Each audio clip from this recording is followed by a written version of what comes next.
This is from CBS Local, and this is an update. Causeway cannibal identified. Fears grow over drug possibility involved. And here we go. We got a little fear-mongering and disinformation.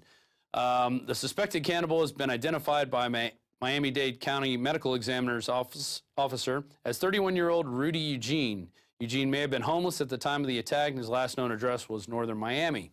And so they go on in this article to talk about bath salts, and they think bath salts was the cause for the crime because they're seeing a lot of this. And they immediately equate bath salts with LSD.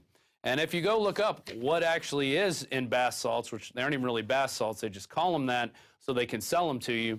And the druggies out there know it's really used for human consumption, though they buy it as bath salts. But anyway, it's made from 3 possible hallucinogens / synthetic stimulants. The first is methylone, then there's mephedrone, and then there's another one which is kind of hard to pronounce, methylene deoxyprovalerone, or MDPV. And basically they mix these up with other stimulants and put it in a concoction, and there's no way to know how much you're taking at that time.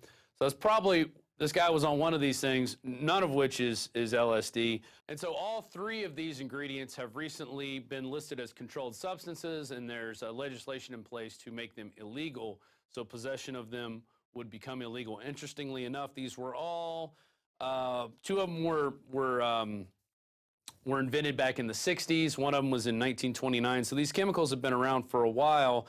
And I tried to do some research to find out who exactly invented them or who owns the patents now.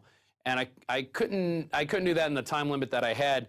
But I suspect that if you go into these, you're going to find drug company ties to them. So pretty interesting enough, but now we have cannibal zombies running around after they take bath salts. Very weird world we live in. Let's move on. Kurt Nimmo writes, President Romney, Secretary of State Lieberman, and war against Iran.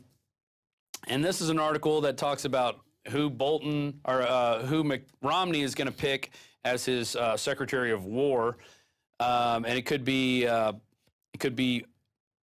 Lieberman, or it could be, who's the other guy? John Bolton.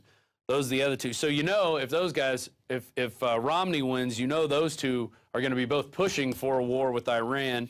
And we all know Obama is a war president, so we all know he's going to go to war with Iran if he wins. We know they're both supported by Bain Capital, which is Romney's old boss, and it really gets me mad that we have people out there. I see them with their little signs in their cars, vote for Romney, vote for Obama, and people are so stupid that they believe in this 2-party system. Guess what, people? The puppet master's got 2 hands. Up one rear is Obama, and up the other is Romney, and they're gonna tell you whatever they want, and you're stupid, and you're gonna buy it. It pisses me off. It really pisses me off that we're still talking about this stuff, and we don't realize that it's a left-right paradigm. They're 2 wrestlers. They're owned by the same puppet master. Get that through your thick skulls. Don't vote for your president. Don't vote for either one of them. Tear off your bumper stickers, throw your signs away, and stop supporting the system. Or all we're going to have is more wars, and more of your children are going to die, and all our taxes are going to get raised to pay for this globalist banker scum. Just looking at this article really pisses me off. You know why? Because it's all a show.